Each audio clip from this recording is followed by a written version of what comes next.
Hello friends, welcome back to my channel.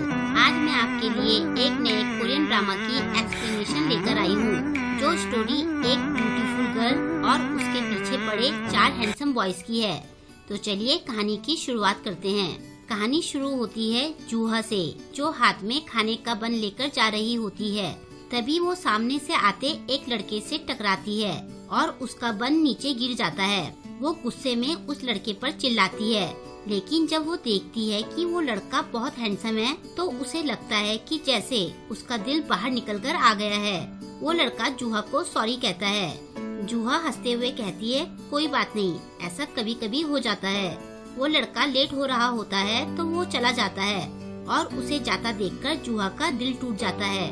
रात को जूहा अपनी हियोनी नाम की ऑनलाइन फ्रेंड से बात करती है। हियोनी उसे बताती है कि उसे बॉयज बैंड ग्रुप के शो के टिकट मिल गए हैं। बेचारी जूहा के पास रुपए नहीं थे तो वो टिकट नहीं ले पाई। फिर हियोनी कहती है कि पता नहीं शो वाले दिन मुझे स्टोर से छुट्टी मिलेगी भी या नहीं। हियोनी एक कन्वीनियंस स्टोर में जॉब करती है। जूहा उसे कहती है कि एक दिन के लिए मैं तुम्हारी जगह जॉब कर लूंगी। हियोनी ये पढ़कर बहुत खुश होती है। वो जूहा से कहती है कि इसी बहाने हम पहली बार एक दूसरे से मिल भी लेंगे।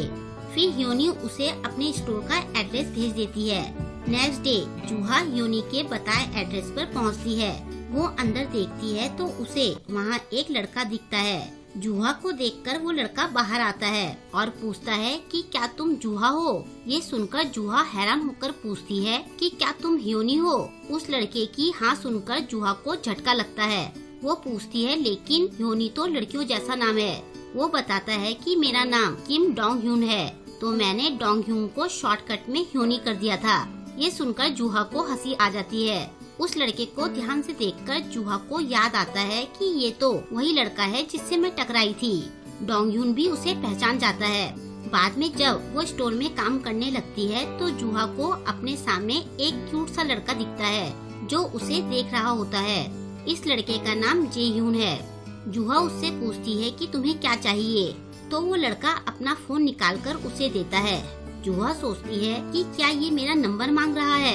ये लड़का तो बहुत क्यूट है, लेकिन उसको समझ नहीं आता कि मैं क्या करूं, क्योंकि एक बार पहले भी उसके साथ ऐसे हुआ था। हम देखते हैं कि एक कस्टमर उसकी तारीफ करता है, जिसे सुनकर जूहा बहुत खुश होती है। वो कस्टमर उससे काफी कुछ कहता है, लेकिन वो एक बार भी जूहा के फेस की तरफ देखकर बात नहीं करता है। बाद में जूहा को पता चलता है कि वो लड़का तो हेडफोन पर किसी से बात कर रहा था और उस टाइम उसे बहुत एम्बैरेसिंग लगा था। ये सब याद करके जूहा का मूड थोड़ा खराब हो जाता है। वो जेह्यून से कहती है कि हम यहाँ रिचार्ज नहीं करते हैं। जेह्यून उसे कहता है कि मुझे तुम्हारा नंबर चाहिए। ये सुनकर जूहा शॉक्ड हो जाती है। वो कहता है कि मुझे डोंग ह्यून ने तुम्हारे बारे में बताया था। वैसे थोड़ी देर में यहाँ सामान आने वाला है। अगर तुम मुझे अपना नंबर दोगी तो मैं सामान रखने में तुम्हारी हेल्प करूँगा। जूहा पूछती है कि हेल्प के बदले नंबर मांगना क्या ये तुम्हें सही लगता है। जेह्यून कहता है कि असल में मैं तुम्हें पसंद करता हूँ। इस टाइम उसकी क्यूट अपीयरेंस देखकर जूहा को उसमें एक क्यूट पपी नजर आता है। कुछ टाइम बाद डोंग ह्यून कॉन्सर्ट से वापस आ जाता है। वो जूहा को उसकी हेल्प के लिए थैंक्स कहता है। जूहा कहती है कि मैं सोच रही हूँ कि मैं फिर से पार्ट टाइम जॉब शुरू कर देती हूँ। डोंग ह्यून उसे अपने साथ स्टोर में काम करने के लिए कहता है। जूहा पूछती है कि क्या तुमने अपने बॉस से इस बारे में बात की है। वो कहता है कि मैं ही यहाँ का बॉस हूँ। ये सुनकर जूहा को काफी हैरानी होती है। फिर नेक्स्ट डे जूहा पूरी एनर्जी के साथ काम करने के लिए पहुँचती है। स्टोर में पहुँचते ही उसका सामना एक और हैंडसम बॉय से होता है, जिसका नाम सुनबिन है। लेकिन सुनबिन बहुत रूड है और वो भी स्टोर में पार्ट टाइम जॉब करता है। वो जूहा को देर से आने के लिए डांटता है, जबकि जूहा 10 मिनट जल्दी आई होती है। उसे देखकर जूहा को बिल्कुल भी खुशी नहीं होती। कुछ देर बाद 2 लड़कियां स्टोर में आती है, लेकिन वो लड़कियां सुनबिन को देखने के लिए आई होती हैं। जब उन्हें सुनबिन नहीं दिखता तो वो दोनों वापस चली जाती है। ये देखकर जूहा कहती है कि क्या ये लड़कियां उस मतलबी लड़के के लिए आई थी। लगता है वो काफी पॉपुलर है। तभी सुनबिन आकर कहता है, हाँ मैं मतलबी होने के बाद भी पॉपुलर हूँ। उसे वहाँ देखकर जूहा डर जाती है। सुनबिन अपना फोन लेने वापस आया होता है। जूहा उसे सफाई देने की कोशिश करती है, लेकिन वो चला जाता है। बाद में एक कस्टमर स्टोर में कुछ ढूंढता है, लेकिन उसे वो नहीं मिलता। फिर वो जूहा के पास जाकर सिगरेट मांगता है। जूहा ने अपने पीने के लिए मिल्क बॉक्स रखा होता है, तो वो कस्टमर वो मिल्क मांगता है। जूहा कहती है कि ये बेचने के लिए नहीं है, लेकिन वो कस्टमर उस मिल्क को लेने के लिए अड़ जाता है। इस कस्टमर का नाम वू स्योक है। वो दोनों आपस में उस मिल्क के लिए लड़ने लगते हैं। तभी बाहर से जेह्यून आकर जूहा को क्यूट से इशारे करने लगता है। उसी टाइम डोंगह्यून भी वापस आ जाता है और वो बॉयज बैंड ग्रुप का पोस्टर लाया होता है। वो उस पोस्टर को लगाने की जगह ढूंढने लगता है। जेह्यून भी स्टोर के अंदर आ जाता है। इन सभी के बीच वू स्योक मौका पाकर वो मिल्क पी जाता है। ये सब देखकर जूहा सोचती है कि यहाँ तो सब पागल हैं। क्या मेरा यहाँ जॉब करने का फैसला सही भी था? नेक्स्ट डे रास्ते में जाते हुए डोंगह्यून जूहा को बताता है कि वू स्योक को मिंट फ्लेवर का मिल्क पसंद है, तो मैं स्पेशली उसके लिए ये मंगवाता हूँ। लेकिन लगता है शायद मुझे अब ये मिंट फ्लेवर का मिल्क ज्यादा मंगवाना पड़ेगा, क्योंकि तुम्हें भी ये पसंद है। ये सुनकर जूहा शर्मा जाती है। बाद में स्टोर में सामान रखते हुए जूहा गिरने वाली होती है, लेकिन सुनबिन उसे गिरने से बचा लेता है। जूहा उसे बचाने के लिए थैंक्स कहती है। वो कहता है कि माना मैं मतलबी हूँ, लेकिन मैं दूसरों की मदद भी करता हूँ। जूहा कहती है कि क्या तुम अभी भी उस बात को पकड़ कर बैठे हो? वो कहता है हाँ, क्योंकि मैं मतलबी हूँ। और ऐसे ही उन दोनों में ये प्यारी सी नोकझोंक चलती रहती है। गिरने से जूहा का पैर मुड़ जाता है, तो वो अपने पैर में मिंट फ्लेवर का बैंडेज लगाती है। तभी वू स्योक स्टोर में आता है। मिंट की स्मेल सुनकर वो कहता है कि आज यहाँ बहुत अच्छी खुशबू आ रही है। उसके जाने के बाद जूहा कहती है कि ये तो मिंट का दीवाना लगता है। स्टोर में एक छोटा बच्चा फ्रिज में ऊंचाई से जूस निकालने की कोशिश करता है, लेकिन वो वहाँ तक नहीं पहुँच पाता। तो वू स्योक जूस निकालकर उस बच्चे को देता है, लेकिन वू स्योक को देखकर बच्चा डर जाता है और जोर जोर से रोने लगता है। बच्चे का फादर आकर वू स्योक पर भड़क जाता है। उसे लगता है कि वू स्योक ने बच्चे को कुछ किया है। वू स्योक कहता है कि मैंने कुछ नहीं किया है, लेकिन वो आदमी उसकी एक बात नहीं सुनता। तभी जूहा आकर उस आदमी को शांत कराने की कोशिश करती है। वू स्योक उसके पीछे छुपता है। वो आदमी अभी भी बहुत गुस्सा हो रहा होता है। जूहा उसे कहती है कि मैं इस लड़के को बहुत अच्छे से जानती हूँ, ये बुरा लड़का नहीं है, शायद कुछ गलतफहमी हो गई है। अब वो आदमी जूहा को डांटने लगता है। जूहा कहती है कि हम सीसीटीवी फुटेज में देखते हैं कि क्या हुआ था। अगर इस लड़के की गलती होगी तो इसके लिए मैं जिम्मेदार रहूंगी। बाद में सीसीटीवी फुटेज देखने के बाद वो आदमी वू स्योक से अपनी गलती के लिए माफी मांगता है। वू स्योक उस बच्चे को बड़े प्यार से कहता है कि मैं तो तुम्हें बस जूस दे रहा था। अब बच्चा भी खुश हो जाता है। नेक्स्ट डे वू स्योक सिगरेट और 2 मिंट मिल्क खरीदता है और एक मिल्क वो जूहा को देता है। जूहा सोचती है कि इसे तो ये मिल्क बहुत पसंद है, तो ये मिल्क मुझे क्यों दे रहा है? क्या ये मुझे पसंद करता है? तभी वू स्योक कहता है कि ये मिल्क एक के साथ एक फ्री था और मुझे इसे ले जाने के लिए बैग भी खरीदना पड़ता। जूहा के सारे सपने फुर हो जाते हैं। बेचारी को जबरदस्ती हंसना पड़ता है। वो कहती है कि अगर तुम्हें रुपए बचाने की इतनी फिक्र है तो तुम्हें स्मोकिंग छोड़ देनी चाहिए, ये तुम्हारी सेहत के लिए भी अच्छा नहीं है। तभी वू स्योक कहता है कि मैं तुम्हें कल के लिए थैंक्स भी कहना चाहता था। और फिर जाते जाते वो उसका नाम लेकर कहता है कि मुझे लगता है कि तुम भी मिंट की तरह हो। जूहा सोच में पड़ जाती है कि इसे मेरा नाम कैसे पता चला, कहीं ये सच में तो मुझे पसंद नहीं करता है। वो ये सोच ही रही होती है कि तभी जेह्यून वहाँ आता है और बड़ी ही अजीब लेकिन क्यूट सी हरकतें करना शुरू कर देता है। फिर वो कहता है कि मेरे पास मूवी की 2 टिकट हैं, तो क्या तुम मेरे साथ मूवी देखने चलोगी? वो कहती है कि तुम मुझे मूवी क्यों ले जा रहे हो, तुम्हें अपनी गर्लफ्रेंड के साथ जाना चाहिए। जेह्यून कहता है कि मेरी गर्लफ्रेंड नहीं है।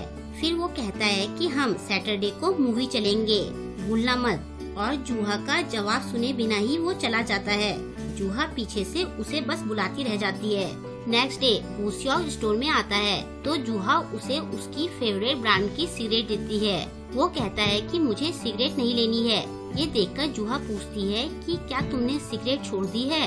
वो कहता है कि मैं सिगरेट छोड़ने की कोशिश कर रहा हूँ। जिसे मैं लाइक करता हूँ उसे मेरा सिगरेट पीना पसंद नहीं है। ये सुनकर जूहा कहती है कि ये तो बहुत अच्छी बात है। वो बड़बड़ाते हुए कहता है कि काश उसे भी ये पता होता। फिर वो वहाँ से चला जाता है। पीछे से जूहा उसके सिगरेट छोड़ने के लिए उसे चीयर कर रही होती है। तभी दो लड़के वहाँ सिगरेट लेने आते हैं। जूहा उनसे उनकी आईडी मांगती है। वो दोनों बहाना बनाते हैं कि हमारी आईडी खो गई है। जूहा समझ जाती है कि ये दोनों नाबालिग हैं, तो वो उन्हें सिगरेट देने से मना कर देती है। वो दोनों उससे बहस करने लगते हैं कि तुम्हें कैसे पता कि हम बालिग नहीं है। वो कहती है कि तुम दोनों एज में बहुत छोटे लगते हो। ये सुनकर वो दोनों और गुस्सा हो जाते हैं। वो कहते हैं कि तुम्हारे पास क्या प्रूफ है कि हम नाबालिग हैं। जूहा कहती है कि अगर तुम बालिग होते तो जब मैंने कहा कि तुम एज में छोटे लगते हो तो तुम्हें गुस्सा नहीं आता। बड़ी एज के लोगों को ये सुनना पसंद आता है कि वो दिखने में छोटे लगते हैं। बस बच्चों को ही ये बात बुरी लगती है। ये सुनकर वो लड़के गुस्से में बड़ी ही फनी हरकतें करने लगते हैं। वो जबरदस्ती जूहा से सिगरेट मांगने लगते हैं। तभी जेह्यून उन्हें वहाँ से जाने के लिए कहता है। वो दोनों लड़के उसे घूरने लगते हैं। उन्हें देखकर वो थोड़ा डर जाता है। वो उन्हें कहता है कि तुम्हें अपने से बड़ों से ऐसे बात नहीं करनी चाहिए। क्या तुम्हें किसी ने ये सिखाया नहीं? उसे डरता देखकर उन दोनों को हंसी आ जाती है। उनमें से एक लड़का कहता है कि ये तो एक छोटे से डरे हुए पपी की तरह है। वो उसे मारने वाला होता है कि तभी सुनबिन उस लड़के का हाथ पकड़ता है और फिर वो अपनी गर्दन चटकाते हुए उसका हाथ मोड़ देता है। उस लड़के का दर्द से बुरा हाल हो जाता है। सुनबिन उन्हें कहता है कि चुपचाप यहाँ से भाग जाओ। वो दोनों लड़के डरकर वहाँ से भाग जाते हैं। जेह्यून जूहा से कहता है कि क्या तुम ठीक हो? वो उसे हाँ कहते हुए उसकी हेल्प के लिए थैंक्स कहती है। फिर वो सुनबिन से कहती है कि अच्छा हुआ जो तुम टाइम पर आ गए, वरना पता नहीं क्या होता। सुनबिन उसे कहता है कि तुमसे तो बच्चे तक नहीं संभलते हैं। जूहा पूछती है कि तुम्हारी शिफ्ट तो खत्म हो गई थी, तो तुम इस टाइम यहाँ क्या कर रहे हो? वो बहाना बनाते हुए कहता है कि इस टाइम मैं कस्टमर बनकर आया हूँ। जेह्यून सुनबिन की तरह अपनी गर्दन चटकाने की कोशिश करता है, लेकिन बेचारे की गर्दन से हड्डियां चटकने की आवाज तक नहीं आती। बाद में वो जूहा के साथ ड्रिंक करता है। वो नशे में जूहा से कहता है कि आज मैं हीरो बनकर तुम्हें बचाना चाहता था, लेकिन सुनबिन ने आकर सारा सीन बिगाड़ दिया। वो हंसते हुए कहती है कि कोई बात नहीं, तुम खुद को ब्लेम मत करो। जेह्यून कहता है कि मैंने तो बहुत सारे डायलॉग सोच रखे थे। फिर वो जूहा का हाथ पकड़कर कहता है कि अब से मैं हमेशा तुम्हें प्रोटेक्ट करूँगा। ये सुनकर जूहा का दिल जोर से धड़कने लगता है। वो कहता है देखो मेरी बॉडी से भी हड्डियाँ कड़कने की आवाज आती है। फिर वो अपनी बॉडी को हिलाकर दिखाता है, लेकिन उसकी बॉडी से फिर भी आवाजें नहीं आती। ये देखकर जूहा बहुत हंसती है। उसके बाद जेह्यून वहीं सो जाता है। नेक्स्ट डे डोंगह्यून जूहा से उसके वीकेंड का प्लान पूछता है। वो कहता है कि क्या तुम सैटरडे को मेरे साथ मूवी चलोगी? जूहा के कुछ बोलने से पहले ही जेह्यून आकर डोंगह्यून को मना कर देता है। तब जूहा डोंगह्यून को बताती है कि मैंने जेह्यून से प्रॉमिस किया था कि मैं सैटरडे को उसके साथ मूवी देखने जाऊंगी। डोंगह्यून कहता है कि क्या तुम दोनों ही साथ में मूवी देखने जा रहे हो? जेह्यून हाँ कहते हुए कहता है कि मैंने तो सीट भी बुक कर ली है। डोंगह्यून कहता है चलो कोई बात नहीं। फिर वो कुछ सोचकर कहता है कि हम लोग एक काम कर सकते हैं, मैं भी तुम्हारे साथ चलता हूँ। मैं काफी टाइम से कोई मूवी देखना चाहता था, लेकिन मेरे साथ कोई जाने वाला नहीं था, तो हम साथ में चलते हैं। जूहा कहती है ये ठीक रहेगा। जेह्यून पूछता है क्या हम सब साथ में चलेंगे? वो कहती है नहीं, तुम दोनों साथ में जाओगे।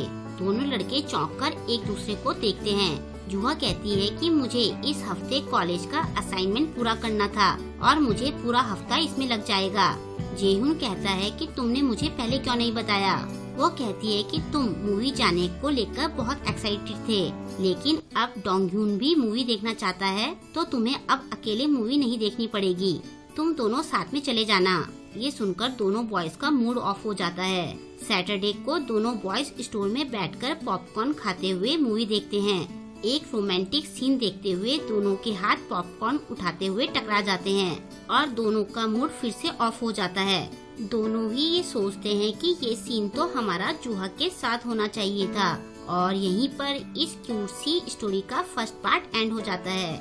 आई होप कि आपको ये क्यूट सी स्टोरी जरूर पसंद आई होगी। आगे का पार्ट इस ड्रामा का लास्ट पार्ट होगा और वो इससे भी ज्यादा मजेदार होगा, तो वेट कीजिए इसके नेक्स्ट पार्ट का। आपको ये एपिसोड कैसा लगा मुझे कमेंट करके जरूर बताएं और वीडियो को लाइक और शेयर करना ना भूलें। अगर अभी तक आपने मेरे चैनल को सब्सक्राइब नहीं किया है तो प्लीज मेरे चैनल को सब्सक्राइब कर लें और लेटेस्ट वीडियोस की नोटिफिकेशन पाने के लिए बेल आइकन को भी प्रेस कर लें। मिलते हैं जल्द ही नेक्स्ट वीडियो के साथ। Thank you.